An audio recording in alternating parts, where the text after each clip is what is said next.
Hello and welcome, this is Rooflemonger, and today's edition of Let's Learn Dragon Ball FighterZ, we're going to be talking about how to punish the Sparking Blast. So if you're aware of the move at all, I'm sure you are, either use it for your kick and rad, sparking combo to do a lot of damage, or you're going to be using it as a defensive measure. And as a defensive measure, it's pretty total in how it covers most defensive options here, as it's a full invincible move, completely safe on block, and if it hits, it's going to push the enemy all the way across the map, right? So what about those situations where you can just smell it out, right?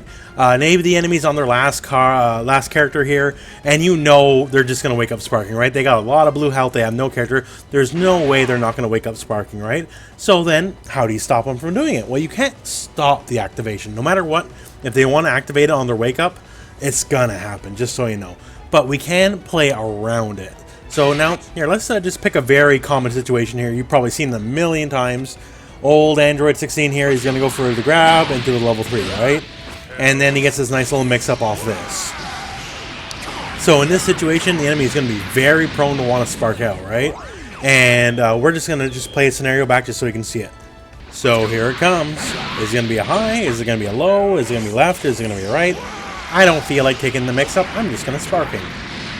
So let's see how that works out.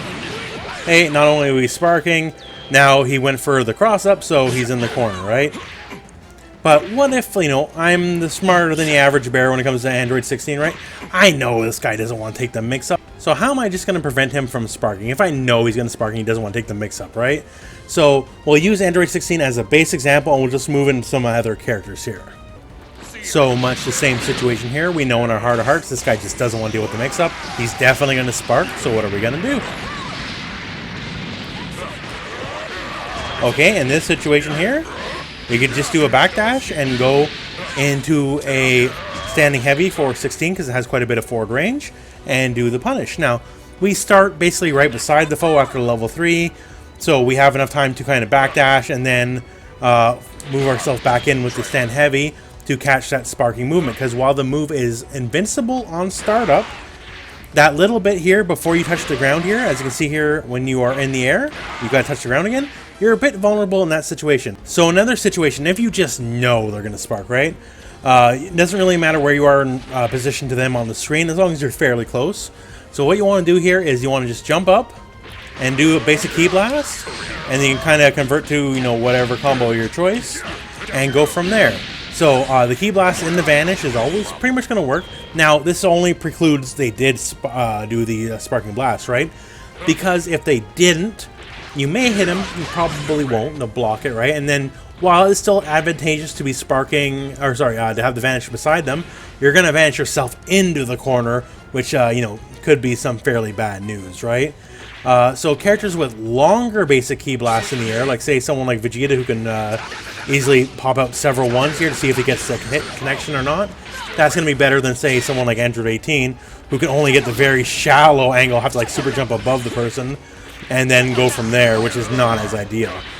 So now let's talk about some of the character specificity. I'm not going to go over every character in the game, but not every character has the mighty range of old Android 16 with that stand heavy, and not every situation an enemy would want to burst in is going to be the same, right? A lot of times they're going to want to burst either when they feel a lot of pressure or when they are in a mix-up potential situation, like usually after someone is level 3. So Android 18, she's not going to be directly beside you after level 3 like say Android 16 is going to be, but we can still kind of bait it out, especially with a forward dash. So forward dash, back dash, and then stand heavy, and then just like Android 16, even though she doesn't have the incredible range Android 16 does, we can kind of force a similar situation. Now, let's go to Vegeta, right? Vegeta, if you hit him for like full screen final flash, there is no amount of running forward and like backdashing and trying to catch the other guy that's going to work, because they're just going to burst out for free, right? So what you want to do is just kind of do your level 3 and, just run forward a little bit, give them the threat of some offense, and then you can just do your basic key blast and go from there, right? If they are in a high health situation, you're not going to kill them. Basic key blast in the vanish is already going to kill a foe that's already fairly near death. But still, if you know sparking, and I'm sure you do, right? One of the things about sparking, you just want to run out time. You just want to run out as much time so they have the least amount of sparking to work with, because any character is totally dangerous in sparking blasts. So let's talk about someone like a Yamcha, right? Mid-screen after his level 3, not a lot of great options, honestly. But you can still keep people honest by doing a Kamehameha, a beam, or whatever you got, you know, and just kind of go from there. A lot of characters, you know, oh, I think Yamcha doesn't have great post-level 3 options out of mid-screen. I'm just going to freely Sparking Blast and get out of it, you know, easy peasy, get a lot of my health back. And even something like a beam. It's a very simple move, but a beam will cover that whole wake-up process when the Sparking Blast runs out of its invincibility, and from there, maybe that's enough for a kill on its own if they have low health, but you can always then convert into a Vanish and deal a bit more damage to at least, you know, run out the clock if you're not going to get the kill. So in the end, it's honestly kind of a basic concept. At the very, very least, most people, not all people, most people should be able to find whatever your multi-hitting Ki Blast, you know, is in the air, if it's in the ground or whatever.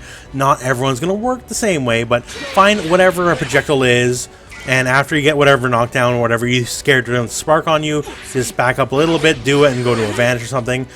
Some basic Ki Blasts are not the same as others, but as long as you got a beam or something like that to make up for it, it'll all kind of work out in the end. It's just a basic concept. I honestly, at a lot of levels of skills to play, I don't see people just do it. Like, after a very obvious setup, not everyone saves sparking for, you know, their final character, right? I don't. I usually do it when I don't want to take a mix-up, right? And for someone like me, it's usually obvious when I'm going to do it, but people still don't punish it, right? They'll just go in blindly, I get out for free, and I laugh all the way to the bank. So punishing a sparking activation is super, super key, and you should really keep it in mind when the enemy is in a really bad mix-up situation, usually after level 3. Like, you know, oh, I got level 3 by Bardock, right? I don't want to deal with this. So it would behoove the Bardock player to, you know, want to bait out the Sparking Blast and then get a punish, versus just, you know, blindly going in and getting sparked out, and a lot of his hard work has been all for nothing, right? So just think about situations like those where the enemy will be prone to spark. Character to character, it's going to be a little different how everyone wants to punish it, but still, everyone can punish a Sparking Blast, is what I'm trying to say here. Be it from your basic Ki Blast to your beams to, you know, a stand heavy or anything in between, right? It's a very key part of the game. Don't let the enemy get away with the single best defensive option in the game, because it's usually obvious when it's going to happen, and, you know, don't let the enemy dictate the terms on you. So anyways, that's it for this video. So thank you very much for watching. I hope this video has found you well. Go out and play some Dragon Ball.